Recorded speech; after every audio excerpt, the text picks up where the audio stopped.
The people that you spend time with are going to make or break your dreams.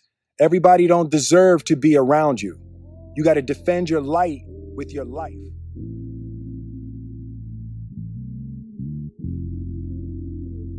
Welcome to the Kings and Queens podcast, where we enter the minds of leaders with a vision and learn why greatness truly resides within each and every single one of us. Recognizing the kings and queens of the world one voice at a time, here's your host, King Lapo.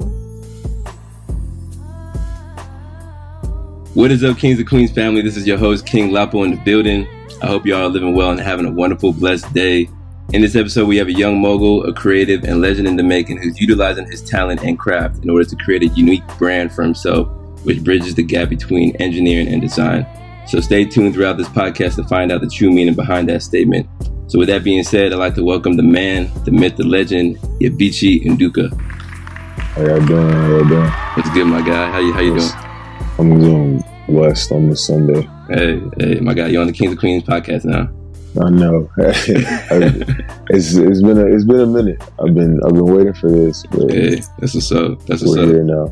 Hey, and for people who are tuning in right now, his sister Obi was actually featured on episode number 5. So if you true OG supporter, make sure you guys go back and listen and support Obi on her journey as well. Exactly. So what we like to do here on the Kings and Queens podcast is to introduce you to the family. So for those who may not know who you are, go ahead and give them a general background, where you're from, born and raised and everything. Okay. Well, like Delapo said, King Delapo. Hey. My name is Ebichi Nduka. Some of y'all may know me as Prxnce. I am a Nigerian American, first generation, I would say Prxnce. I was born and raised in Prxnce, New Jersey. Actually, I was born in Prxnce, okay. New Jersey, raised in Jackson Township, New Jersey. Okay. And sometimes when people ask me that question, I just say I'm a nomad because I'm not. It's so crazy, but it's so true. Because I lived in New Jersey for 12 years. Then we lived in Atlanta. But as we were living in Atlanta, I was in Nigeria going to school. And then whenever I came back, 2 years after going to school in Nigeria, I was in Texas. So I did my whole middle school through high school in Texas. So okay. Wow. I've been living here ever since. That's good. How do you like it in Texas? I actually love Texas. I love the Southern hospitality about it, but there's a lot of things that I still identify with, internally and personally, like the way that I, relate to things.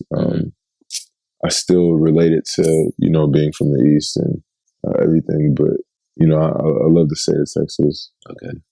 So if you were to choose between... To live right now. Yeah. I'm not going to lie to y'all. I love Texas, but I'm not. I love it, yeah. But, it's for me, I've always told people this is one of my biggest things, but I just I like a challenge, and I'm going to talk about that later on, but I love challenges, and I feel like being in the East, whether it's New Jersey, New York, Maryland, wherever the case is, you're on a daily basis, you're challenged to, be the best you. And not saying it's not the same thing in Texas, but you have a little bit more room to be more comfortable. The culture is different here. Yeah. The culture is very different. In New York or New Jersey, it's every day it's okay, what's next? I'm on a grind. Mm-hmm. So I don't know. Sometimes I need that. So I want to go back to that. Okay. But at the same time, it's opportunities, wherever opportunities brings me, that's where God wants me to be. So I can't complain wherever I am. At all. Mm-hmm. So what college did you attend, and what was your major? I actually attended the great Texas Tech University. Like I said, great. The great Texas Tech University, where I got my Bachelor of Science in Industrial Engineering. Okay. With actually, it's Industrial Manufacturing and Systems Engineering. They switched it all up on us. Okay. With a minor in mathematics. Wow. How was that? Journey. It was a great journey. Learned a lot throughout college. made some of my, longtime friends and everything. And I'm just blessed to have like the opportunities that I'm presented with now. With those 4.5 years that I spent in Lubbock, it was really, really shifted personal. It was a personal shift. Personal development shift and professional development shift. So it was in those both like areas for my career. It where I want to be in life. It actually did a big number on that. So I appreciated Texas Tech, but I tried my hardest to not go back as much because it's too far. It's too far, man. It's too far. Yeah. So, Kings and Queens fam, you guys tuning in right now. I know majority of people probably just know you by the name Prxnce. So I was just out of curiosity, where did the nickname Prxnce come about? So, it's actually very funny. Prxnce is actually my father's name. Okay. So yeah, it's my dad's name, and you know what? That's his English name. Okay. Right? Okay. So yeah, his name is actually Ezekwesili. Okay, I was wondering. Okay, I was like, yeah. No, his Ezekwesili Prince Nduka. So like that's his English name. Okay. Most Nigerians have 1 or 2 English names. I don't have any. Actually, none of my siblings have English names. Okay. Yeah. And I don't know why my parents did that, but it's calm. It's cool. I like it. Would you wanted the English name?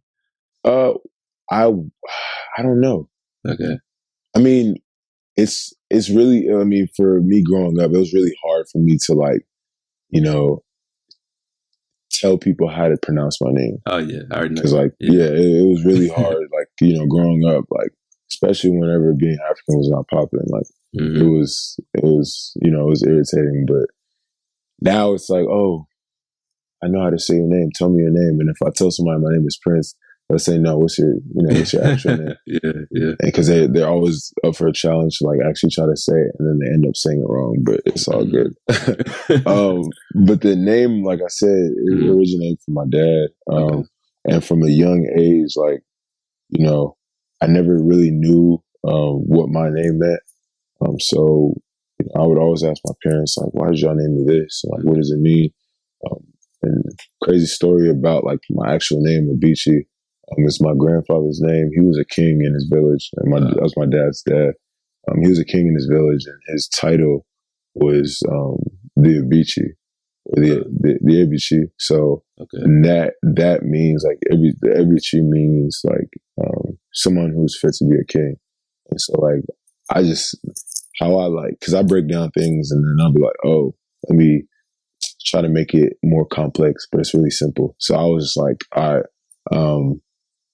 who would be fit to be a king? A prince. And I was like, that's my dad's name, but I'm gonna run with that. Like, that's a name that it actually is what my name means, right? So true. I was just like, there's a synonym for my name, so let me just run with it and use it. Yeah. Just for it, make it easier for people to like, if they can't say my name, I'll give them an alternative and say, oh, you can just call me Prxnce. Yeah. That's what's up. Yeah, I was just curious. I know a lot of people don't even know what your real name is. Exactly. Everybody only know you by Prxnce. Hey, man. Hey, that's cool. So wait, since your dad's name is Prxnce, so technically, wouldn't you be called Junior if your name was, if you go on by Prxnce? Not really, because I have an older brother. He's the firstborn. Yeah. So he's actually EJ. Yeah. Okay. So yeah. Okay, makes sense. All right. So you said you're an industrial engineer major, minor mathematics. So what do you currently do for a living? Currently, just to make it clear, I do not at my job. I'm not an industrial engineer. Okay. I wish I would. I wish I would be, or I wish that's proper English. I wish that I could be. Yeah. That's better. I wish that I could have been, industrial engineer, starting out. But I just thank God for all the opportunities I'm in. But right now, currently, My official title is Special Process Quality Engineer. Okay. And I work for Lockheed Martin, and as a special quality or a special process quality engineer. Jeez, that's a good company. Yeah, very good company. Yeah. Very, very good company. But I actually really appreciate it because it brings uncomfortableness. Mm-hmm. It makes me uncomfortable. Yeah. Yeah. But then again, like I like being uncomfortable because that's how you grow. That's exactly how you grow. Yeah. And that makes because if you're comfortable, it means you're gonna be complacent. And there's a lot of room for, a lot of things. So it's good that it's a daily journey to learn a lot, and become a subject matter expert. Mm-hmm. SME, as they call it. Yeah.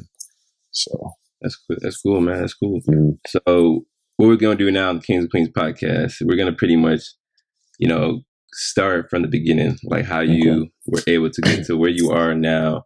But we're gonna kind of track back a little bit. Okay. So, from Texas Tech, before you graduated, I know you did like a lot of modeling, mm-hmm. And everything like that. So mm-hmm. how did you get into modeling? Like, was that something that you just had a passion about, or is it, like, how did you get into it? Yeah. So that story is the funniest thing in its own. It's so crazy. Growing up, we had, society had an idea on, what models were and how they presented themselves. You know what I'm talking about. Yeah. Most people know what I'm talking about. Yeah. So in the beginning, whenever actually, let me explain how I started modeling. Okay.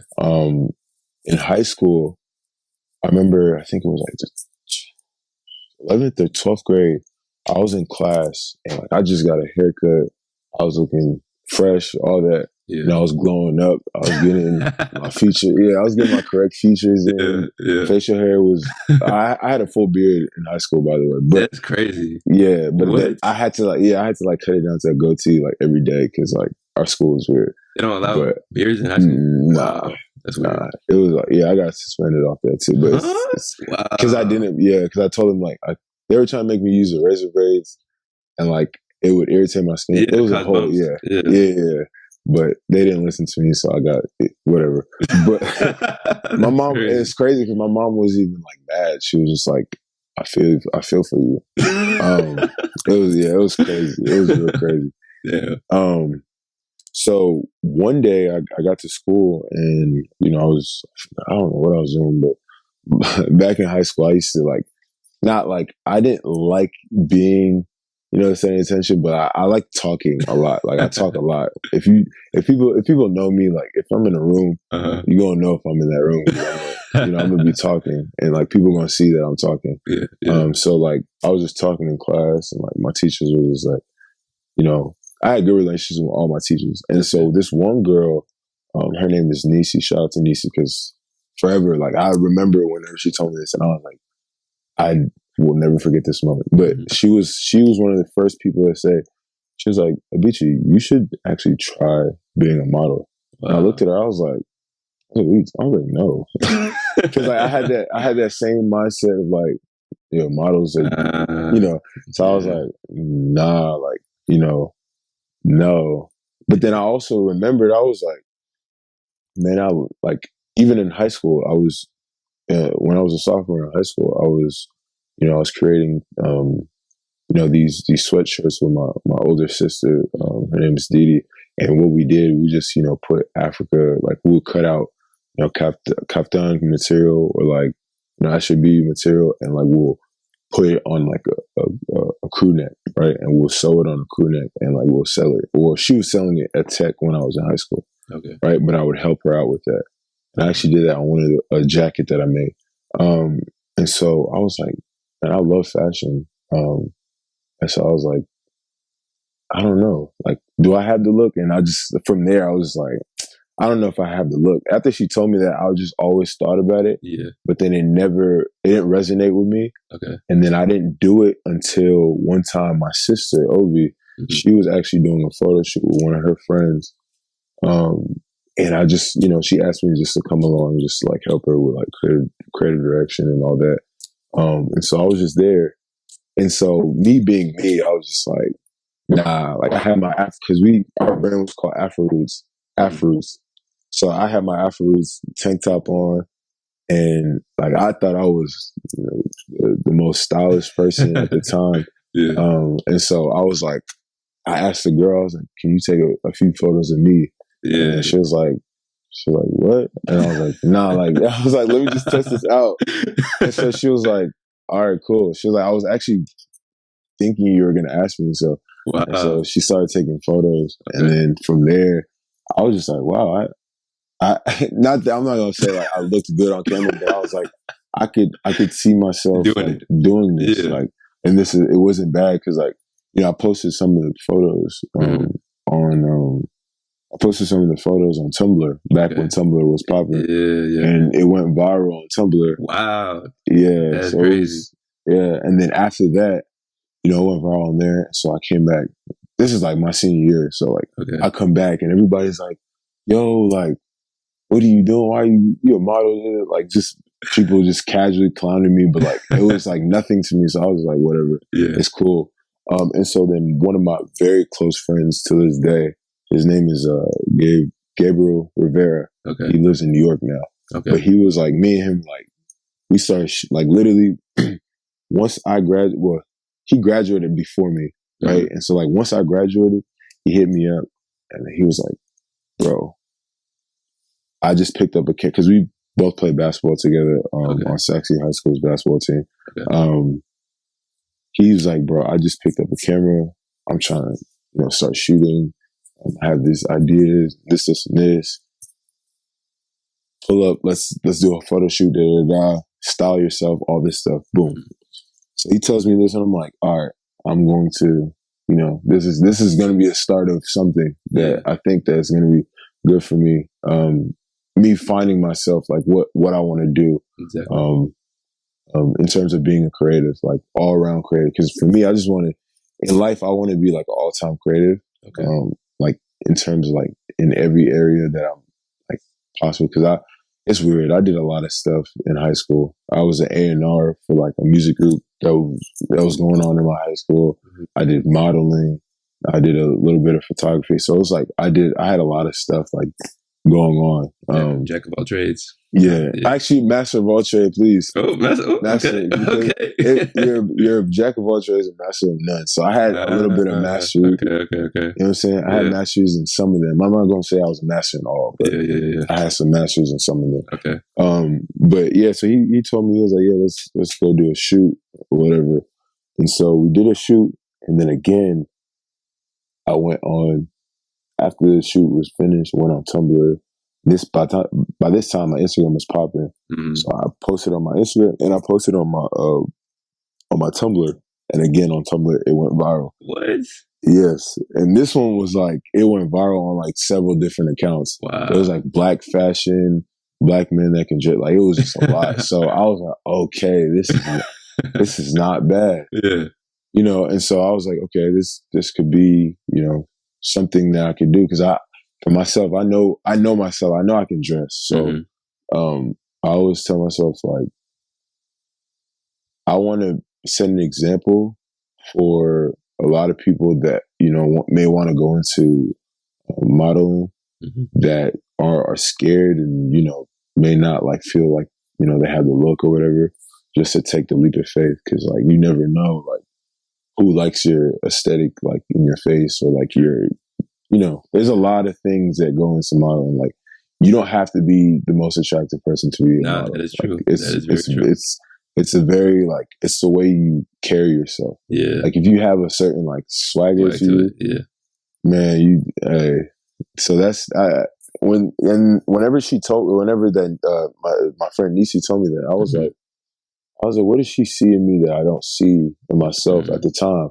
And so I just had to, as time progressed, transitioning from high school to college, because I went to community college first. Okay. So transitioning from high school to college, and then like modeling at that time, I was like, I can see I see that, I can be in the position that I want to if I really like work towards it. So that's really how modeling started for me. And ever since like then I've just been, I mean, as of now, I don't really model as much. Okay. Now, I do it here and there just because I try to focus more on like my design aspects of things. Okay.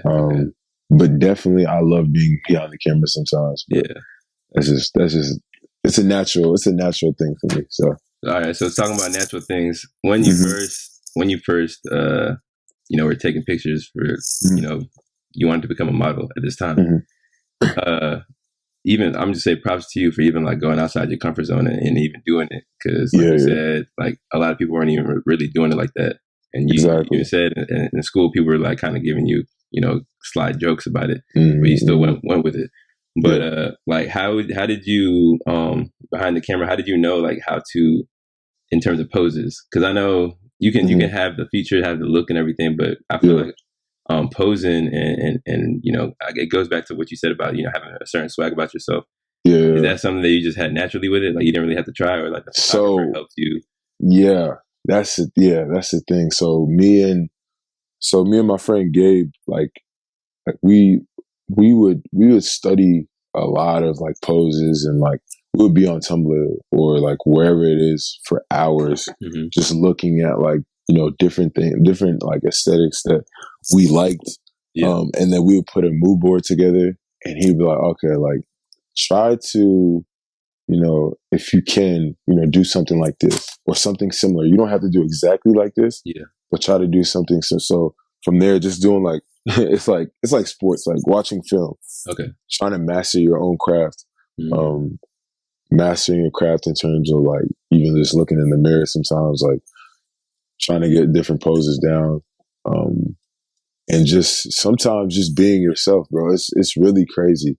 One of my, you know, best friends, KO, I remember the way he started and like the way he's progressed from when I met him. He actually told me I was one of the first people that like inspired him to like, you know, because at the time, like if you ask him at the time in like that area, like wherever we're from, Garland, Wiley area. Yeah. And he was telling me, he was like, because this is before I met him. He was like, at the time, like you were like, you know, viral on all social media. So like I saw you and I knew that you were around the area. So it was like, you know, I knew that somebody else within our area, because he already like in his head, he knew he could do it, but it was almost like, okay, there's somebody else that can do it as well. And they're in the same like, you know, space as me. So why can't I do it? Wait, so you started modeling before him? Yeah. Wow. I started modeling like 2012, 2013. Okay. One of those. He started immediately right after me type deal. Yeah. Like, I think he started probably around this a few weeks after me, or like something like that. Because I remember we spoke about this, and yeah, he started about. Obviously, he has to look for it, and he's doing everything hands down. He was on the Aces. But for him, like, you know, and that's like how our friendship, like, you know, grew stronger. Okay. Just because like we would bounce off one another, like trying to help each other out with like different looks, and you know, just like the way that we are. Yeah. He's Ghanaian, I'm Nigerian. Okay. It's all love, like, you know, West African love. Yeah. But for him, what I was trying to get at is like he naturally, like a lot of the poses that he does, like he would just be joking around, and then like boom, you take the photo and it's fire. And you're like, and like no, like because in the beginning I was like, bro, like, you know, bro, stand still, like just be like this. He's like, nah, like just wait. So he'll do it, and then you'll see the result of the picture, and you're like, okay, you're really just being yourself, like in your natural, like your natural state. You're posing. I see. You know what I'm saying? And so after that, like, not even that I started doing that, but like I even heard from people like whenever I would like just be in school or I'd be like at a party, people are like, why are you always posing? I'm like, yo, I'm legit just standing. Like, this is the natural way. This is my look. Yeah. And they're like, if we take a picture of you right now, I'm like, nah, like this is legit just how I stand. So it was like one of those things I was like, okay, I gotta, start being more just authentic and like just being myself whenever I'm behind the camera. Like, and that's one thing, like just being a natural behind the camera plays a big part. Cause like, if you naturally just have that swagger to you, like I said, like you can do all the film and studying, but like if it's almost like, practice, like you can continue to watch film, you can continue to do drills like basketball, you can continue to do dribble drills and all that stuff. But if it's not like something that is becoming natural over time, I don't know how it's gonna ever become natural, but people work for a very long time, and they often eventually get it. So I'll never tell anybody to stop working towards their goal. So that's good. That's good. Yeah. So in terms of collaborations, future modeling opportunities that you may have. I know you said right now you don't really model like that right now, but I've seen that you were featured in Mizizi Wear. Kings of Queens Family. If you guys don't know what that is, it's kind of, if you can go ahead and explain it to them. What is Mizizi? Yeah. So Mizizi actually in Swahili it means roots. Okay. Right, and my very very good friend Paco is the CEO of Mizizi shop, Mizizi Wear. It's very, very, very, very crazy how like that story is, because like that's like my brother. So it's like, whenever he asks me to help him out or do a collaboration with him, I'm always down, because I know if I ever needed something, he's right there, in the back door, like helping me out or whatever.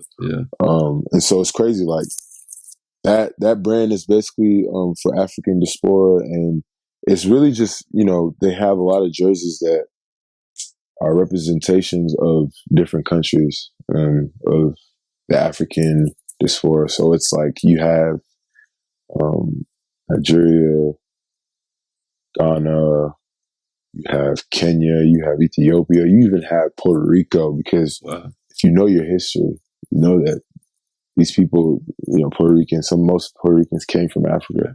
You have Dominican Republic on there. You even have like Black Lives Matter jerseys. So he's been doing like a lot of things that his audience is very, very, very strict, and it's like it's very strict, but it's like very it's needed, because like Black people as ourselves, we love representing like where we're from. Like if we can just wear something on our chest that says where we're from, bro, we'll buy it in a heartbeat. So like he entered in a very great area. So it was great, because it's crazy. That's all I'm saying, is a very crazy story. But we actually started our first brands. Well, he's still doing his first brand. We started our first brands with one another. We flew out to New York like 2014, and we were just going to like different.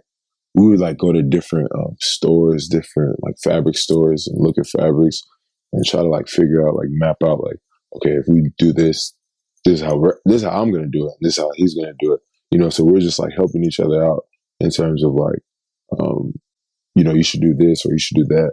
Okay. And so after that, there was one time he was like, yeah, bro, I'm ready to launch Zizi. And I was like, he was showing me like all his designs and everything. And I was like, nah, you have to drop this today. And so, I kid you not, when he dropped it, he sold out within like the first, I want to say, day. What? Yeah, he sold out within like the first day or two, I promise you. And I was like, see, I knew after like having a conversation with him, it's crazy, because Paco, that's a whole different story. But Paco went to school. He went to University of South Florida, and he actually studied like pre-pharmacy. Wow. Right? So like he's in a whole different lane. Like what I really appreciated about him, and I always talk to him, and if I need guidance for something, I always go to him, because like his like resilience to like do better and like stay consistent with Mizizi has been. He's a full-time entrepreneur right now, right? So he graduated, he has his degree, everything. But somebody coming from the pre-pharmacy area, you wouldn't think that they were so And so it was like he was just so driven to like learn what's next and learn more. So he started reading like hella business books and hella like inspirational books, and like him and Obi, not my sister, but one of my other best friends, which is my cousin. They've been like, they motivate me in terms of like, getting in that area of life, because I read, but like it'd be taking me a long time to read because I don't know, I'm more of a visual learner. Yeah, I feel you. Yeah. So in terms of you collaborating with Azizi, do you see yourself collaborating with other if anybody reaches out to you, would you still take up modeling as something that you would do? Definitely. So that's one thing that I've started to have to get back into, like, especially as I'm building my brand, because my brand is not complete, so I'm still building my brand. Even when I feel like I've done enough, I know that there's still more to go. So I know like there's possibilities for me to like have opportunities to work with a lot of companies, and so just not limiting myself. I'm willing to work with other people, but they have to pay the price. But I just I've started to notice that like I had to sit down one day, because there was a time that I was just taking photos for like everybody, everybody's brand. They would ask me, but I was like, okay, for free, how am I gonna? Yeah. And so I actually sat down and asked myself, after like several people asked me like, how are you monetizing like your all of this, like the clout on social media, or like all these different things, how are you monetizing, how are you making money off of this? And so I never really, because this could be somebody's livelihood. You know what I'm saying? So I would really ask myself like, okay, if this is something I want to do in life, like how am I going to make money off of it? So I had to like sit down and tell myself like, okay, somebody asked me, either I shoot per hour, I do an hourly rate, or I just do a fixed rate. And so, I mean, there's been several people that have hit me, and I'll give them the rate. Some people say yes, some people run away because they don't they don't. I mean, I see it as like we're benefiting each other in both realms. Like I'm putting money in your pocket, and you're probably helping me with the exposure. So it's a win-win. It's a win-win. It's not. I don't want to just be one win, because like my face can be all over something, and if you're selling out, how is that benefiting me? Exactly. You know what I'm saying? I'm all about being a benefit for somebody else as well as myself, if it's possible. Yeah. You know what I'm saying? That's how it should be though. Like it shouldn't be like a just take kind of world. Like you gotta you have to benefit both sides of like both parties in order to like progress and be successful. So so when did you first come to the conclusion that you wanted to like build your own clothing line? Because your first brand, Kings and Queens fam listening in, your first brand called the Rad Youth. I remember when that joint first came out. I was like, damn, like okay, I see you, Ebichi. And like now it's just go through the progression of Rad Youth, the journey. So, man, like you said it. I think I was explaining it earlier. I always told a lot of my friends and a lot of people that I grew up around have always told me like they admire the way that I dress, and they admire like just the way that I carry myself, and my fashion sense and all these different things. And then on top of that, I was I've always had like a very like creative mind. Ever since I was little, like I used to draw. And I used to draw like Dragon Ball Z characters, but I used to draw a lot of stuff. Yeah, I used to draw. I used to draw like I used to try to draw up comics when I was in Nigeria. So I've been like doing a lot of like creative things from a very young age. And so I don't know. There was one time I was just thinking to myself, or actually I was trying to purchase. I think I was trying to purchase a hat, or I was trying to like purchase something, and then I was just looking, and I just kept looking, and I was like, I don't resonate with nothing. Like I don't like none of this stuff that I'm seeing online. And so I was like, man, I wish like something could look like this, right? And I was like, I wish like this can look like this. And so like I was like, wait. I was like, wait, I have the ability to make it myself, right? So I started drafting, started, coming up with concepts and different things. So like the Rad Youth was the main aspect or main concept of Rad Youth was basically us being such like a radical youth, right? We're such a rebellious generation. That's what that's what the grown folks say, right? We're and not in a negative way, but like our generation we do everything based off of how we feel, right? So like if we don't like something, we're not gonna do it, right? So if I'm working somewhere and I genuinely do not like it, there's a high possibility that I will leave that place. Yeah. But like for our parents and like people older than that, they might still be working at places that they don't like, but they're doing that because it's bringing money on the table. But we've started to realize that, okay, there's a lot of ways to make money, not just like how, okay, our parents said you have to be a doctor, you have to be a lawyer, you have to be an engineer. No, there's so many different ways to make money. So like, how can I be one of those people that makes money off of what I like love to do? Because there's people that love their jobs and like they probably work in the same company as people that hate their jobs, right? So it's like, where can I, fit in and have that same feel whenever on a daily basis, like waking up, oh, I love my job. Yeah. Right. So I told myself, that was like one of the bigger things that is going on in this generation. So like the Rad Youth was basically us just being like that. Right. Mm-hmm. And so the first collection that I made was the identity hats. Mm-hmm. And so it was weird. I had so many different colored hats with the barcode in the front, like the front right placement. Yeah. And then on the back, it was a crown. Yeah. And so what those meant to me was the barcode, right? Mm-hmm. This is how I like interpreted it, but it's really, that's why I said I like to make a lot of simple things complex, but they're very simple. Okay. So if you let's say you walk into a Target or you walk into a Walmart and you're looking at different products, you're going to see a label on something, right? And that's how you identify with something. Yeah. So I told myself, I said, everybody has their own set like everybody identifies with something, like everybody has their own form of identity. Mm-hmm. Whether you like it or not, like people are going to like you or they're not going to like you. They probably won't like the, quote unquote product that you have.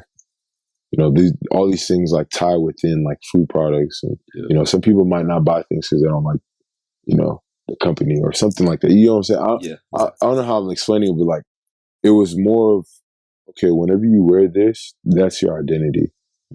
Whether by color, if this is your favorite color and you resonate with this color, this barcode is going to showcase that your identity this is who you are. Yeah. And so the crown in the back was signifying like we're born kings and queens, like mainly like like this podcast. Yeah. Kings and queens, man. Like Black people were made as kings and queens. Like we were started as kings and queens. So like my target really, no bias things, but like my target was Black people because like that's that's what I am. That's what I grew up around. So my audience, I was trying to get it to as many Black people as possible and just explain the story and how like it runs deep for me and stuff like that. So that's really how Rad Youth came about. I like that. Yeah, it was great in the beginning because like I had so much planned for it, so much like that I wanted to do. Yeah. So what happened? And then life happened. Life, like school started like amping up. Like I told myself, I said, "Damn, I really am doing engineering. Like I'm."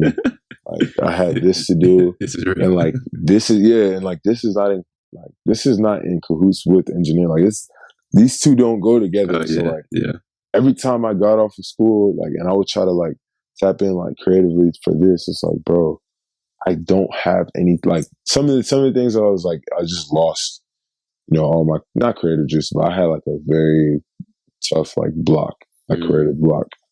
And so I had to just, let it go. But I mean, I still sell it as like an archives brand. Yeah. Right. So like on my new brand, I sell it like as an archive brand, kind of similar to how like Virgil Abloh still like, references, Pyrex, and Bentrill and all these different things. Okay. Yeah, I had the same mindset whenever it comes to that. I see it as a project. And there's so many projects, and it's like sometimes projects are successful, sometimes they aren't. True.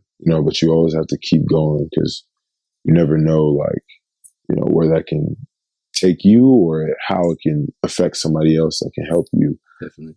So, yeah, that's life happened. That's how I see it, man. Life happened, and I just, a lot of stuff happened, and I got it like. I got internships, I got co-ops, and it was a lot. Right. It was a lot of stuff, man. So with all that going on, and you doing engineering, all that going on, how did you make the transition from that to your new brand? So yeah, go ahead, tell Kings and Queens fam what the new brand's called. So my new brand is called Polymer Studios. Okay. Polymer for my STEM majors, even for anybody that understands biology. A polymer is two monomers put together. So it's a bond created from two monomers, and they repeat each other. They repeat with one another. It's kind of like our DNA, right? Our DNA is a polymer, right? So many things in this world are polymers. And so I was like, okay, boom. There was one time I was sitting in one of my 3D printing classes that I took my senior year. And I was sitting in my 3D printing class in polymer, plastics, ceramics. We were just talking about like a lot of things. Yeah. And polymer came up, and I was looking at it. I was like, wait, I've seen this. You know how many times? Because we see, like, being an engineer, we saw polymer so many different times within like our textbooks or like different lectures. And like, I was like, bro, why is it like this? It was like that thing was screaming at me. Like that word was screaming at me on the board. And I was like, I looked at it and I wrote it down. I just put it in my notes. I wrote it down in my notes, and like I just left it. I was like, I like the way this word looks, because originally I was working on another, like a whole different brand name with the same concept, which was called Partner, right? And so Partner was supposed to be like it was a brand that I was creating for like collaborations of collaborations with just anybody and anything, right? And so I was like, Partner, Polymer. I said, if you think about it, bro, I'm telling you, I'll be doing this simple, complex thing, bro. I was like, bro, they not that they're the same thing, but they have similar meanings, right? And so I was like, they're two bonds that come together and they make something. I see what you're saying. A partnership makes something. Like if you come into a partnership with somebody, you're gonna make something eventually, right? And so a polymer or two monomers that come together are going to make something eventually. Yeah. So I was like, okay, this is probably gonna be the new brand. That's wild. So like I literally I had so many designs like drawn out. I scratched everything. And like, so I was like, okay, Polymer Studios. Yeah. So how you just attach studios to it? Like, where did that come from? I don't know. There's a lot, like, it's like when I see studios, I just like the name.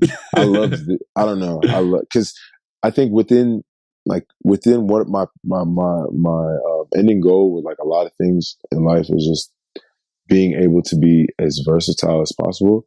So like studios is a very like, I don't want to say, it's very vague. Like it doesn't tell you exactly what it is, but there's room for like a lot of things that can be, like it can identify with, right? So if I started to want to go back and work on like, working with like music or something, Polymer Studios can still be a part of it, right? If I wanted to come up with a photography, like a photo shoot room or something, Polymer Studios can be the name of it. If I, so there's so many things that I was like, okay, I'm going to give this brand like, I'm going to give it a lot of room for like a lot of, for people to like, for people to like try to figure it out for themselves, right? Because interpret in different ways. Interpret in different ways. Because I like at this point, it's like there's so many interpretations for it in my own head. Like, I can do a lot of things with this. And that's how I am. I like doing like a lot of things at the same time, which is it's good and bad. It has good and bad traits to it. So I put those together, and so I went back and I was like, okay.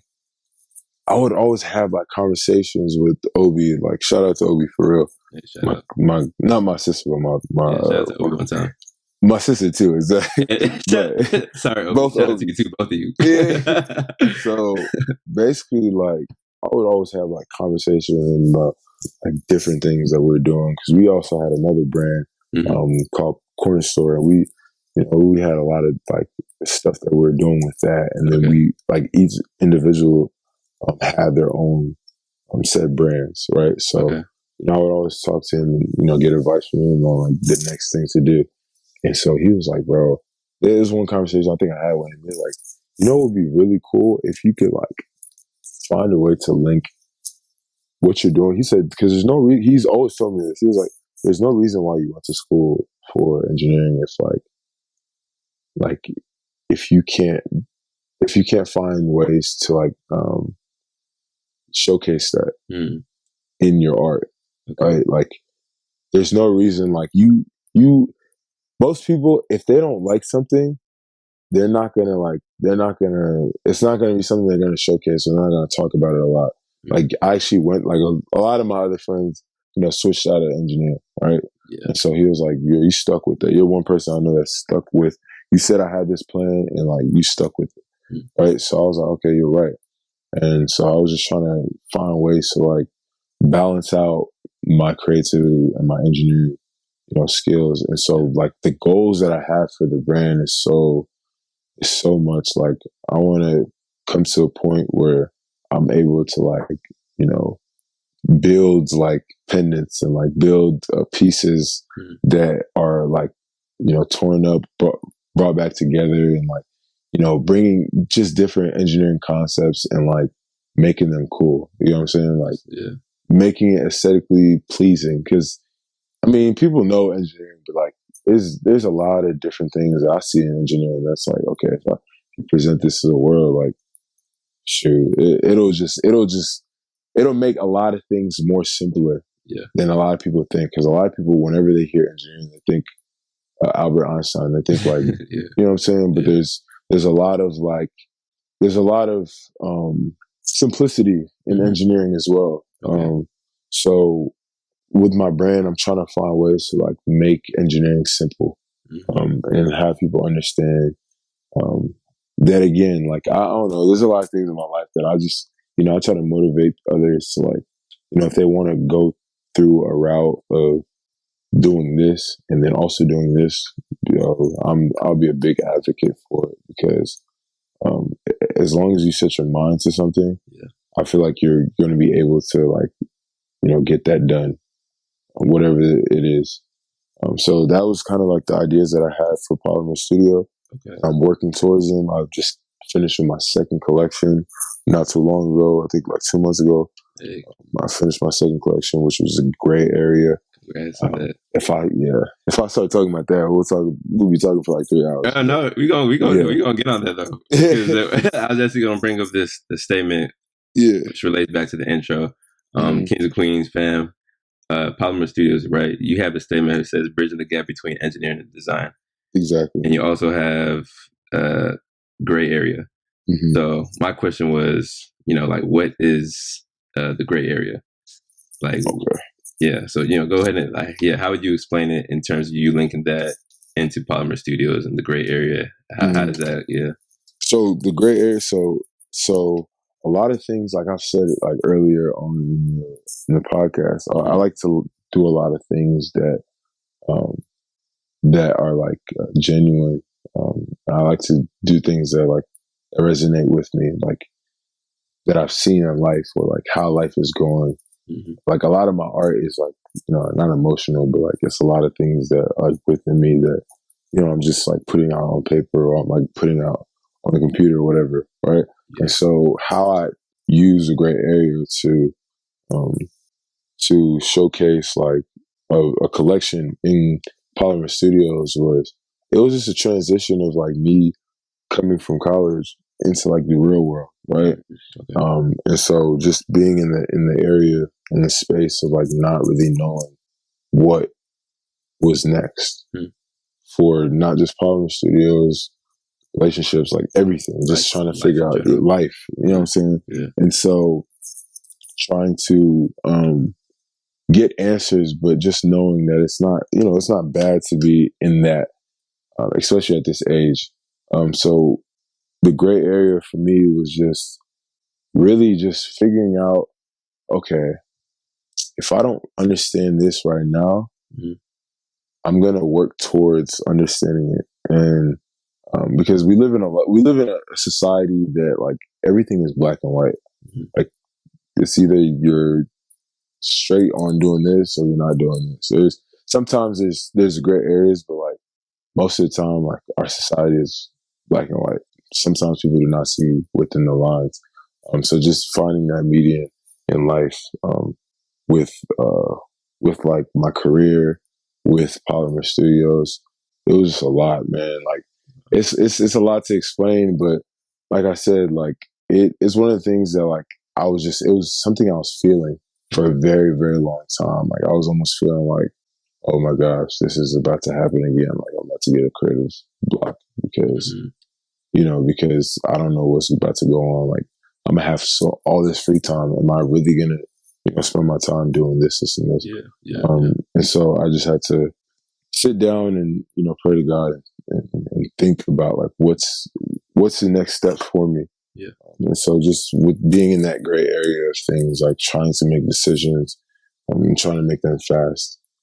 Those are some of the things that were just going on in my head. And like, if you look at some of the designs, like they resonate with everything that I was talking about. Like, if you just see the designs, like some of them are indecisive. So there's two different, there's one design that I love that, in the front, it has a Polymer Studios and it says, gray area and the parentheses above it. And then on the back, there's two different backs. Like there's two different, back designs, right? Okay. And so like, that's like for me, like telling people, okay, you decide. Cause I want to see like where people's heads were. I was actually gonna do like one with the thumbs up and one with the thumbs down, but then like, and see like where people were in life, like whether you're doing, how you're feeling in life, whether it's a thumbs up or it's a thumbs down. But I was like, that might get too personal. So I was like, let me just, you know, put my logo and my alternate logo on here and just let people decide, because you never know what you want. Bro, we're indecisive about a lot of things. So I call that the indecisive t-shirt. Because I was indecisive when I was making, because I loved both designs. Okay. So it's a lot of, that's dope, simple complexity inside of a lot of things that I do. I'm glad you're explaining it right now, because like I was always wondering, I mean, I kind of put two and two together with the whole Polymer Studios and everything like that. And I also I went to your event as well. Exactly. I appreciate you. No problem. And you were explaining everything, but the way you explaining it right now is kind of like more in depth, and I'm kind of like understanding like, I can see this going like very, very far. Like it can have so many meanings to it, and it's very deep, but it's simple at the same time. Exactly. But it's deep. It's deep as hell. You be deep in your thoughts, bro. In a good way, though. In a good way. I do. Yeah, I do. Yeah, I do. I don't know, man. It's crazy because I don't know. I think it's just growing up, just like being a person that like. When I was little, I was a very like mute individual, but I was always thinking, like always thinking about something. Yeah. And whenever I used to talk when I was little, like people would listen because they're like, okay, what is he like? What has he been thinking about this whole time? No cap. So it's like I don't know. I still do that to this day. Like although I like talking, like I'll be in rooms and I'll talk. There'll be times that you'll see me at somewhere and I'll just be in deep thought, and like people probably won't even notice until like they start asking me questions, and then like, oh wait, you've been thinking about that for how long? Yeah. Do you think you thinking as you do creates that creative block for you, as opposed to, you know, when people say, oh, if you ever have like a vision or something that you want to do in life and you're thinking about it, you're pondering about it and not putting action, do you think that kind of stems from creative block sometimes? Oh, definitely. I feel like those are some of the more reasons why like I have those creative blocks, just because like I try to tell myself that I'm a perfectionist. So like I don't like putting out stuff that aren't, you know, at perfection, right? But that's not reality. Exactly. Like that's not reality, because man, so many people have always told me like whatever, like for people like me that have mindsets like me, whenever you think something is so perfect, it might be so perfect to you. Yeah. To the point where like somebody might think that thing is like beyond this world, or even something that you may not think is perfect. Yeah. It might be perfect to that person. You know what I'm saying? So like if you even have something inside your gut that's telling you like, you know, this looks good, or like this, somebody's gonna resonate with it, or somebody's gonna like identify with it. Like you should always like, I don't know, I always tell myself like I gotta start listening to my gut more, because I'll do something and then like I'll be like, nah, I don't want to do this, and then I'll go do something else. I'm like, nah, I want to do this, and then 75% of the time, 85% of the time, I go back to like the first thing. It's so crazy. It's legit crazy. So it's like I sometimes like I tell myself like, you know, if I feel like something is really, you know, dope in my mind, one thing I need to get better at doing, I would say, is, you know, having like a group of like individuals, like my friends, family, whatever the case is, that like I just consult with and ask them like, yo, what are some ways that I can like, you know, improve on this, or like how does this look? How do you feel like this will be if I do this, this, and this? Just so like I'm not the only person in my head thinking like, okay, I need to go change this. Yeah. Whereby I have different minds, I have different opinions, and like if more of the opinions are similar, then it's like, okay, that's one thing that I need to work on. If they're all different, that's when I'm like, okay, now I have to like, you know, figure out like something else like that I need to do for myself. So those are some of the things that I think I need to, you know, evolve in or work towards being better at. Okay. Asking for help. Okay, I feel that. I feel that. So throughout your journey and everything that you've been doing thus far, like what have you feared or struggled with? Has there been like any challenges that you've had that has set you back, or anything that you feared of doing that you haven't done? I would say just one of my biggest fears is not living up to my full potential, and like you know, like if I do something, I don't know, one of my biggest fears whenever it comes to like fashion and stuff is like, okay, like I have a mindset like, bro, if I don't sell out like this, it didn't go well. You know what I'm saying? Like, but that's not a good mentality. Yeah. So that's like one of the things that like has always like hindered me from like a lot of things, because I will probably I'll try to like sometimes oversaturate certain things. Like I'll have so many different products in the same thing that, you know, some people might not like, you know, they might not like it. So it's like, okay, I'll just have all this, this stock, and like, what am I going to do with it?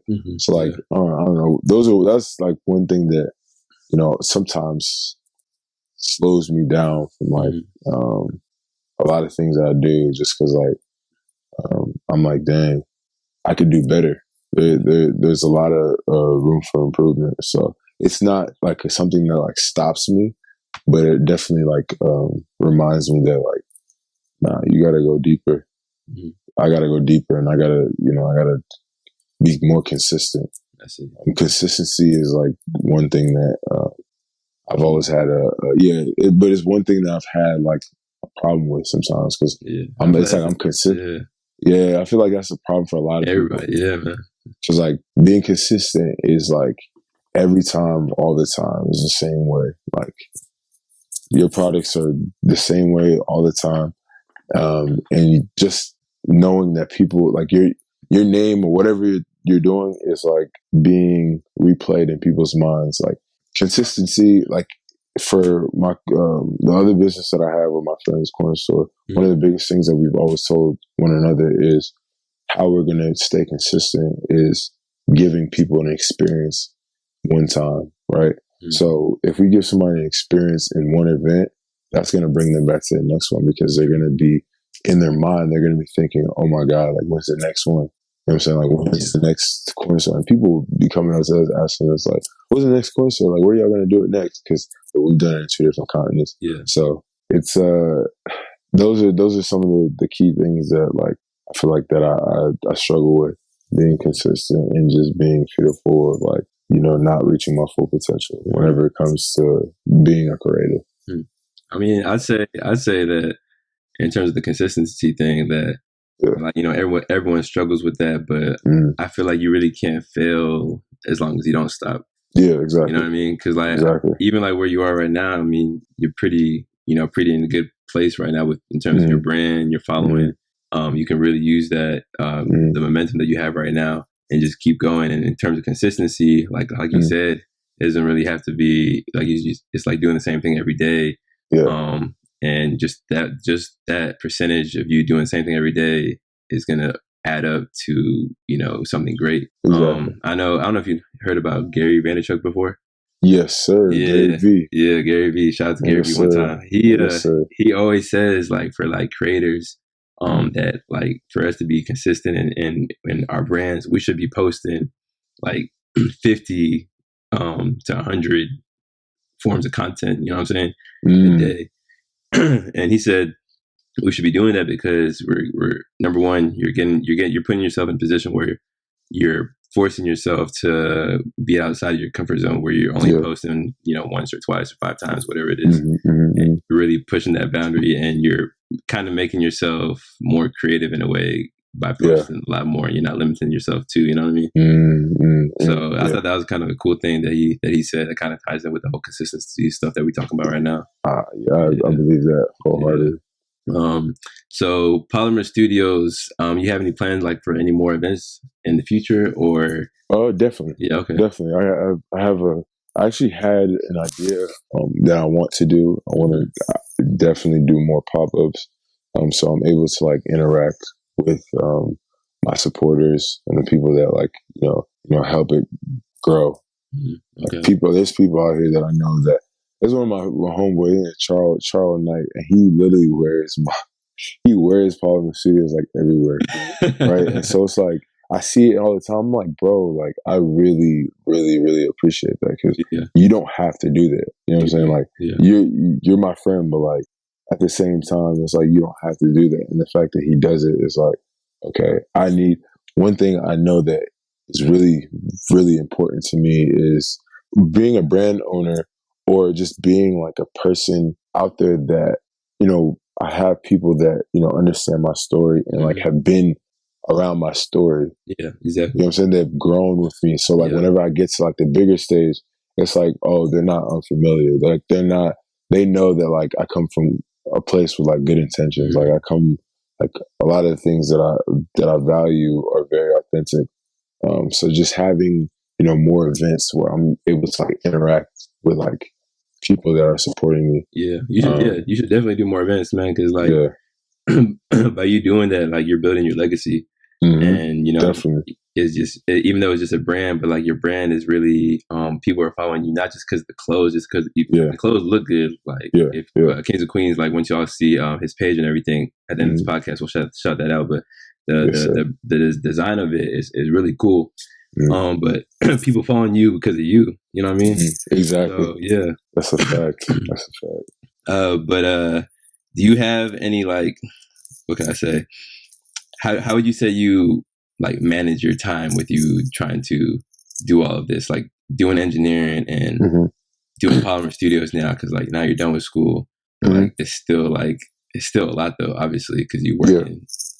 So do you say like how you say like how you have to be like selfish with your time in terms of you spending time with you know, family or relationships, whatever it is? Like, how do you balance that? It's very funny. So balancing time is probably one of the hardest things, just because like there's so much that you want to do, but you know that you have to sacrifice time to like get out, content or like get out ideas. So for me, how I do it is I sometimes have to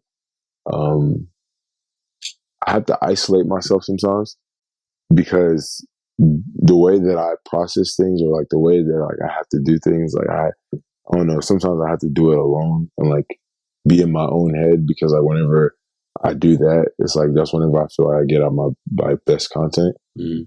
So how I do that is just like I block out time. How I do that now, I block out time. I try to work towards every Friday that I don't work.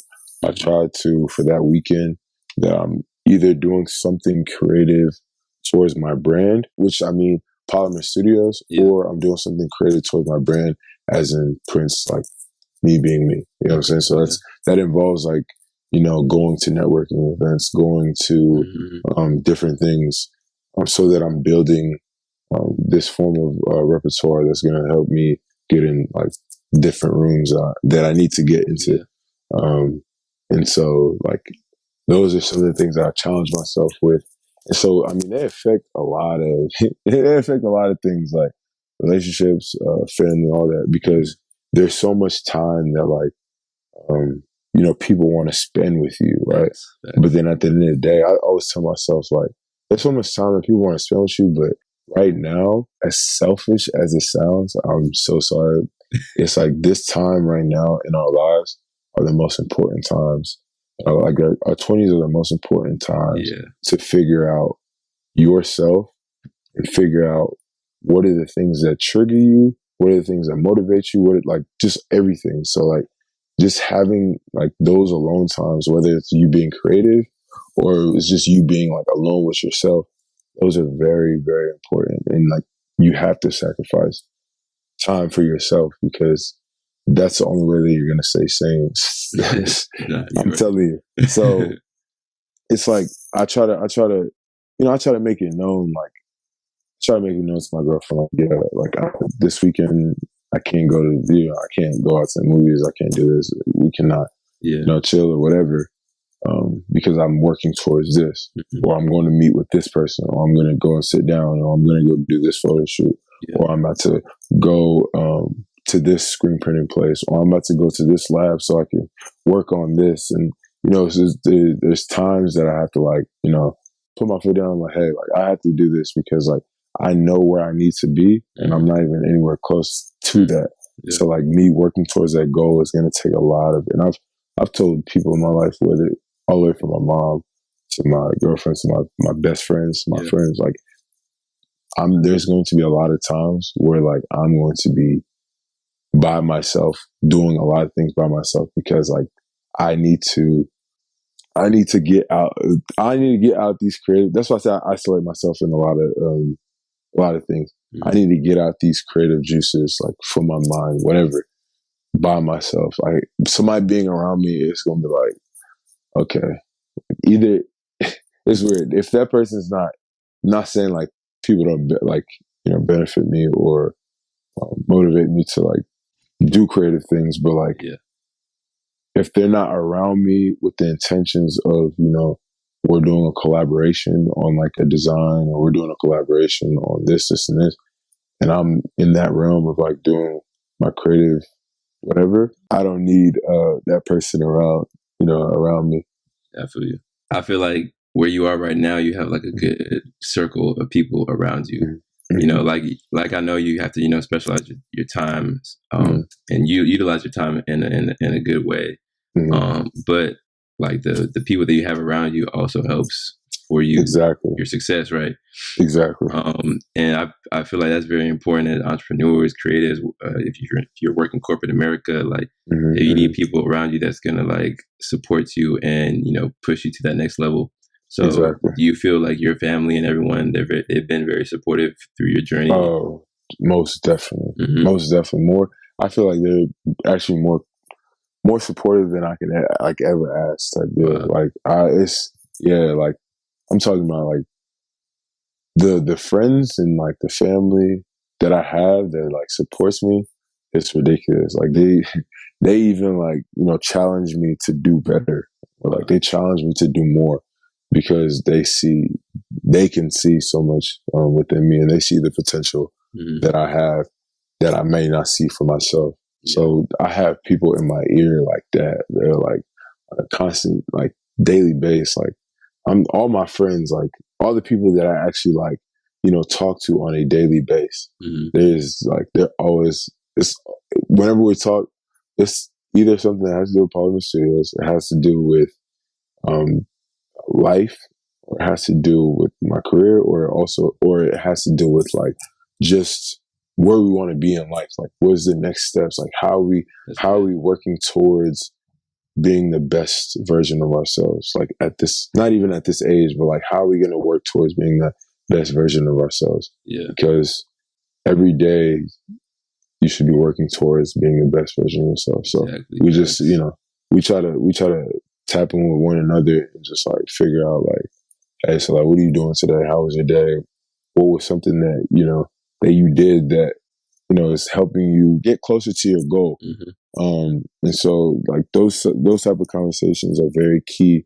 I feel like with every creative, like you said, every creative entrepreneur, whatever the case may be, you need a great foundation of friends. You need a great foundation of family. You need a great love life, whatever the case is. You need supportive people in your life, because there's going to be times that you're going to be like, man, I don't feel like doing this no more. But then there's somebody in your ear that's like, are you crazy? Well, like, no cap. Like, it's people like, are you crazy? Like, you not see your potential? Like, you don't see where this can, you know, where this can bring you? Yeah. Like you've been talking about, like, legacy. Like, you don't see, like, how this is going to, like, be a part of your legacy.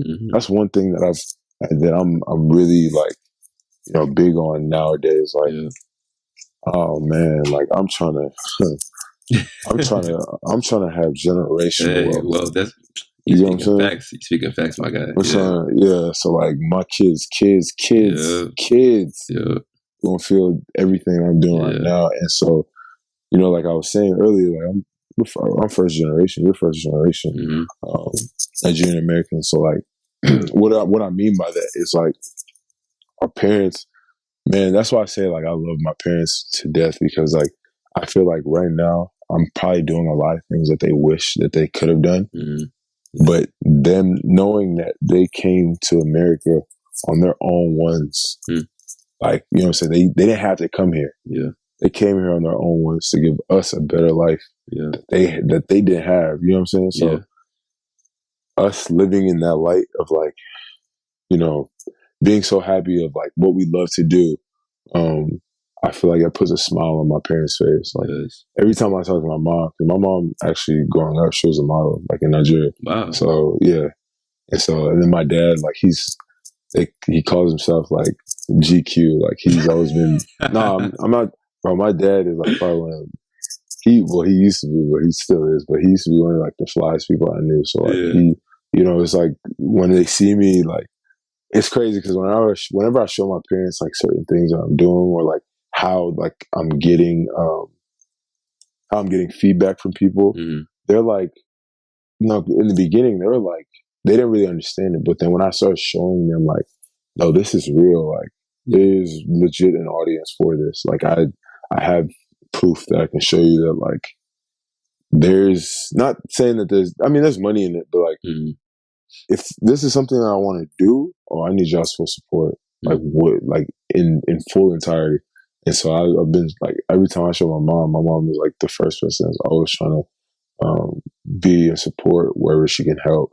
It's very essential, especially being an entrepreneur and being a creative, because man. So I know you told me once when we had a conversation, and you said that you would like to work with Nike. How can you explain to the Kings and Queens fam how does that connect to, you know, what you want to do for yourself and your goals? How does Nike kind of like come into play? So So Nike comes into play because Nike, right? Nike has one of the best branding, marketing, culture-driven brands that's known to man, like legit. Like, it doesn't matter where you go on this earth. Let me not boost that, but it doesn't, for the most part. No, for the most right. part, for the most part, it doesn't matter where you go. You're either, even if somebody doesn't know what Nike is and they're wearing it, you're gonna see somebody with Nike on their body. You're right. You know what I'm saying? Like, at least one person in every single place that we like that's on earth, right? And so, I feel like I can learn so much. And yes, one of my biggest goals, because it's so crazy. Like, so like whenever I was little, one of the biggest things that I always wanted to do, I was really like a sports junkie. I still am. I still love sports, but I wanted to. It's funny. All my emails used to be NBA baller E. What? Yeah, bro. I thought I was gonna go to the NBA, bro. Like, you know what I'm saying? I thought I was going to go to NBA. I was going to sign with Nike, like all these different things. Wow. So from such a young age, I fell in love with like just Nike and like, the whole aesthetic of it. And it's crazy. You want to know what they used to call me in elementary school? What? They used to call me Nike. Nuh-uh. Because I swear, because my middle name, at the end of my middle name, nobody needs to know my middle name, but the end of my middle name, right? Yeah. So it's like in the accent, it's Nike, right? Okay. But it's Nike. Nike. Which is Nike, right? So I was like, this is one day, like when people didn't know how to say my name. I'm talking about elementary school. People didn't know how to say my name. Yeah. And I came back home one day and I was like, I was mad because like people were like, disrespecting my name type deal. So like I think it was like me and my sister, like me and my mom, we sat down and we're like, okay, what's a good nickname that we can use for you? And it was Nike because like no cap, and it was no cap. So it was like at a young age, like people used to call me Nike in school.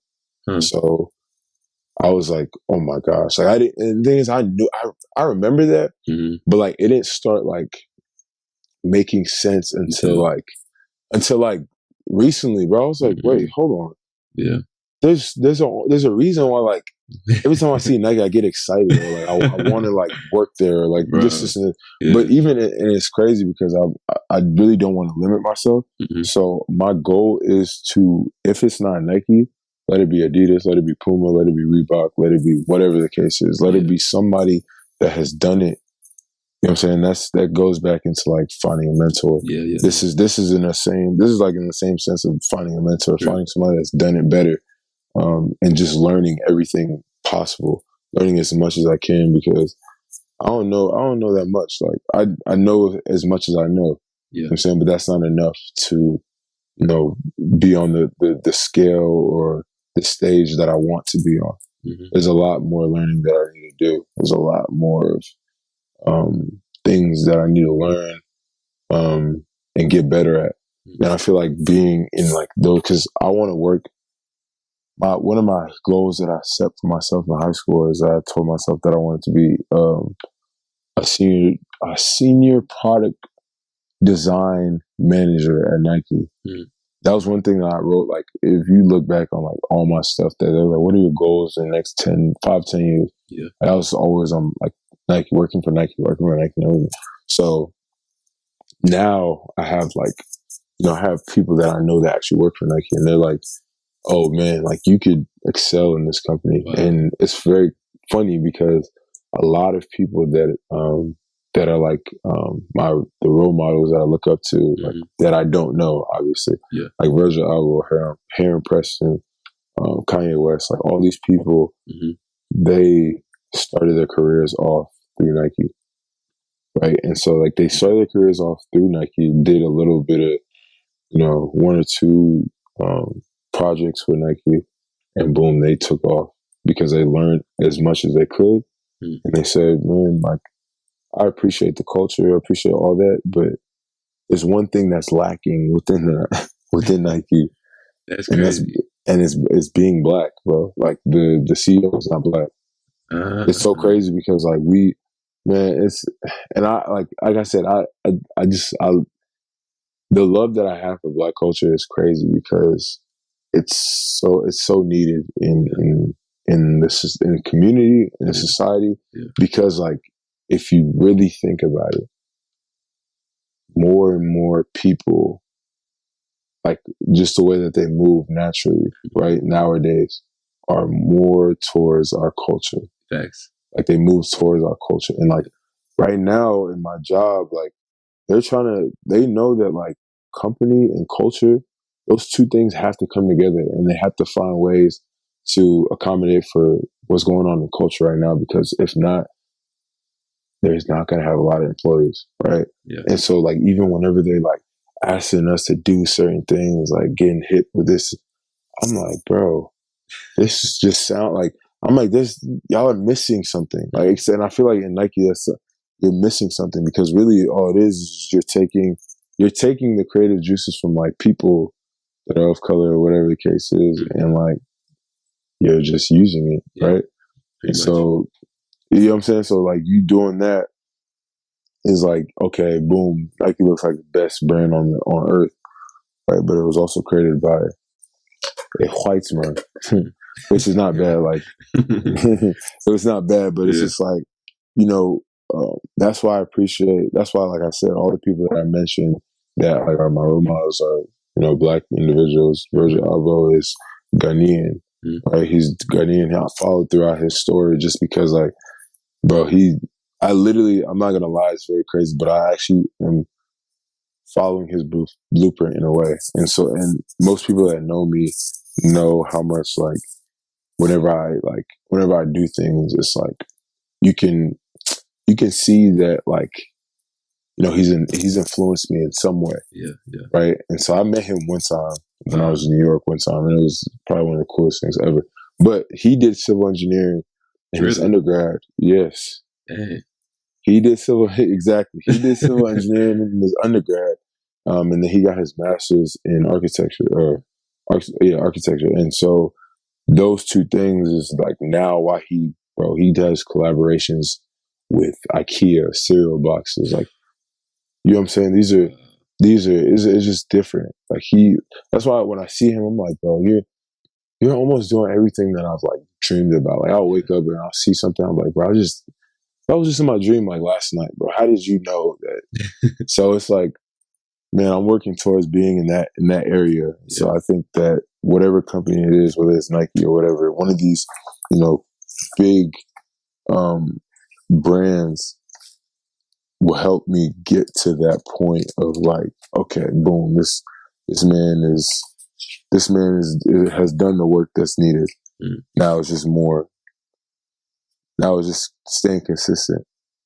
So I like that. Yeah. And you feel like you feel like you want to be in a place where you are not, like in the future, you want to be in a place where you're not working a 9 to 5, or do you want? One of the big man.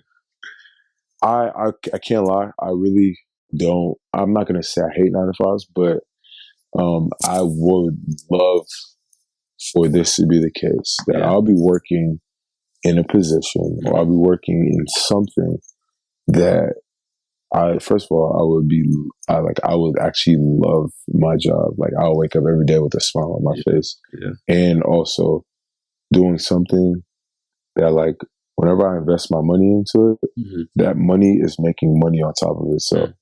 Because, man, every successful man, or like, I don't know if it's Gary Vee, but I know somebody that said that, bro, to be successful or to be a rich person in this world, you need like 6 or 7 streams of income. Multiple streams of income. Yeah. Oh man, what? And I think it was Gary Vee that said like 6 figures is nothing. Oh yeah, facts. He says he's 7.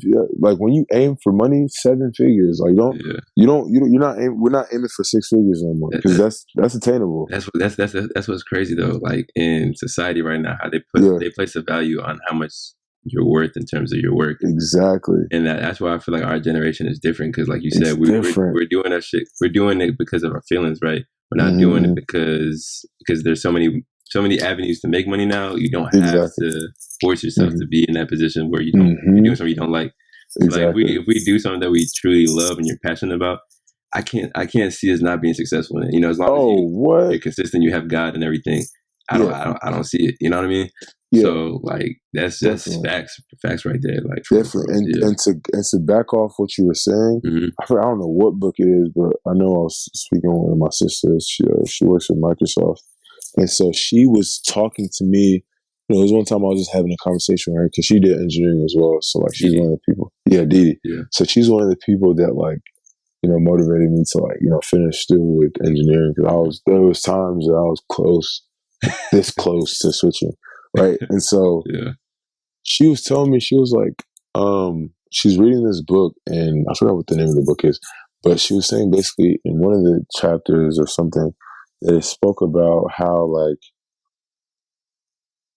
we like humans, we like if we like something and like we like something and like we're doing, so let's say I'm doing something, right, and I'm losing track of time,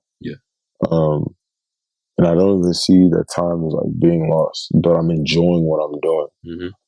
Well, I'm gonna excel in that because like that's where your joy is, and like that's where your happiness is. And so she was basically saying, like in the book, it was saying if you can find those that same feeling that like whatever you do in your outside life, outside of work, if you can find that within work, like find something that you do at work that you can do for hours, and you just like you don't even see time flying.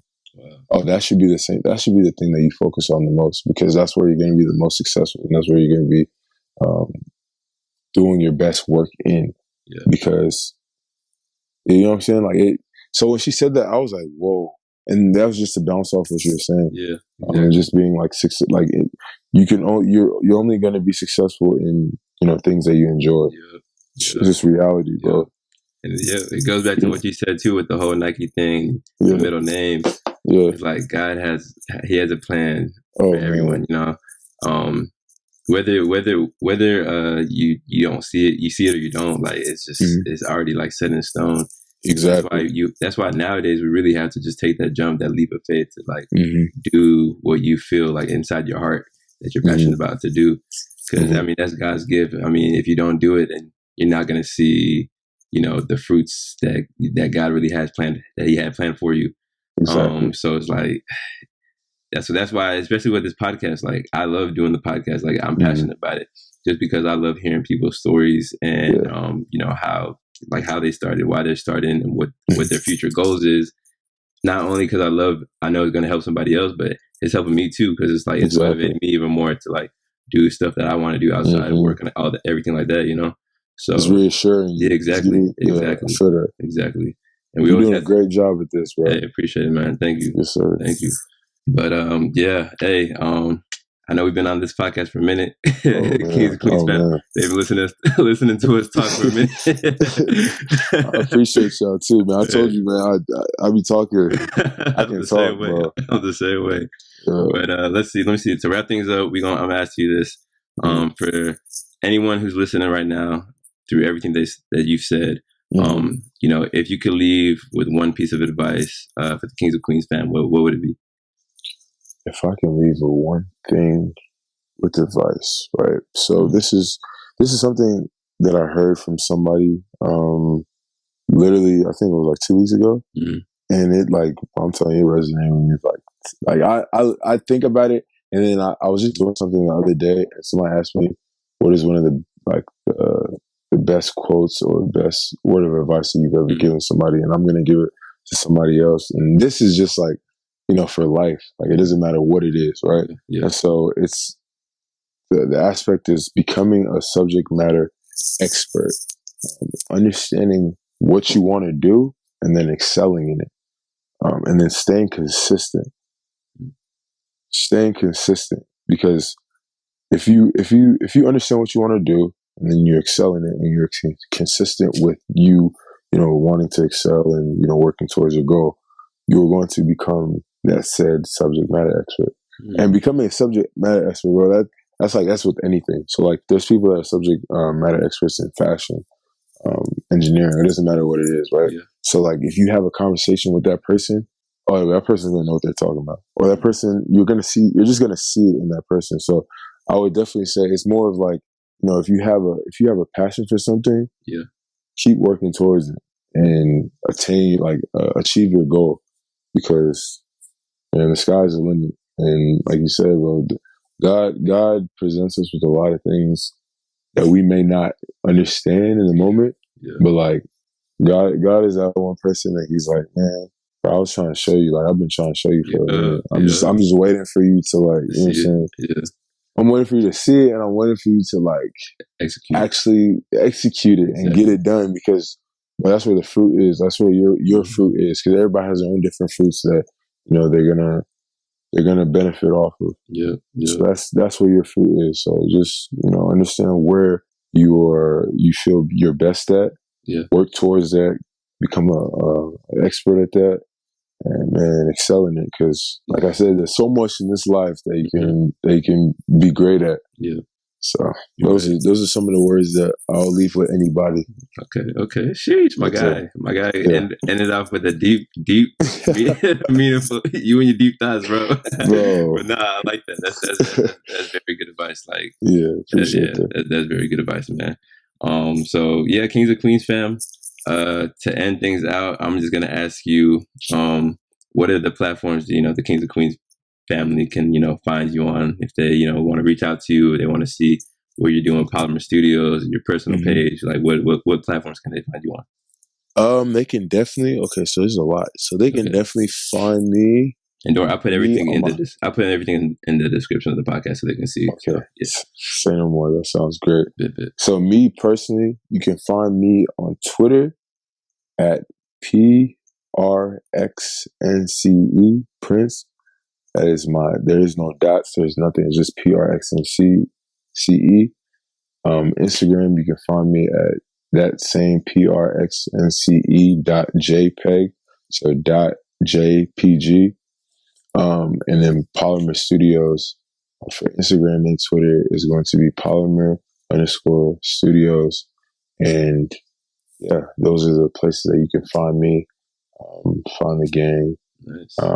And everybody that's in my life, you'll understand, like, whenever you start tapping in with me. But I appreciate you, especially, bro, for giving this time or giving me this platform to speak about what I have to do in the future. And man, like I said, I'm happy, and I'm excited to see the next things that are going to happen for you, because if you like you said, like we talked about, if you stay consistent, it's only a matter of time that they'll be asking you to be doing podcasts for, who knows, Vice, whoever, what I'm saying, Vice, Complex, whatever.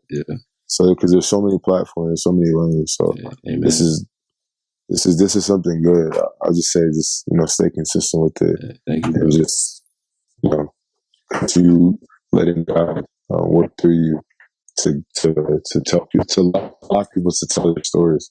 Thank you. So, yes, sir. Thank you, bro. I appreciate that. No problem.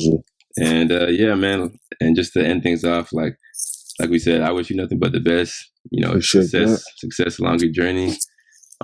You're truly a king in the making, man, which is why you're on the podcast, Kings and Queens podcast. And like, I hope you continue to inspire, impact the lives of people through your brand, changing the culture, changing what it means to, to be a Black entrepreneur, Black businessman in this world. And, just to be that inspiration that somebody needs, and, paying it forward for the next person. Hey, we in this for the long run, generational wealth, everything like that. So it's all gonna come to pass. We're gonna remember this podcast, man. We're gonna reflect on it. And boy, I'm telling you, we're gonna look back and we'll be like, whoa, we really did that. Like, speaking things into existence is powerful, man. It's powerful. Oh, the power of the tongue, bro. Power of the tongue. Powerful. That's very, very, very powerful. It's probably one of the most powerful things that God gave us on this green earth. Thanks. But yeah, Kings and Queens family, I hope you guys enjoyed this episode. This was episode 14. We gonna definitely have another episode with Ebichi and Obi with talking about corner store in the future. But yeah, just to wrap things up, that's pretty much it for this podcast. And we out. I appreciate you, man. Hey, no problem. See y'all later. Appreciate y'all for having me. Yes, sir. Run it back like a track meet. Baby, relax me. You ain't gotta ask me. G, I blew it back out. Fucking that bitch got it tapping up. Got me buzzing like busting the racks out. I got a ride in the photo. Draped in designer, no polo. I was in the rave at the white out. Bought all the cars off Coco.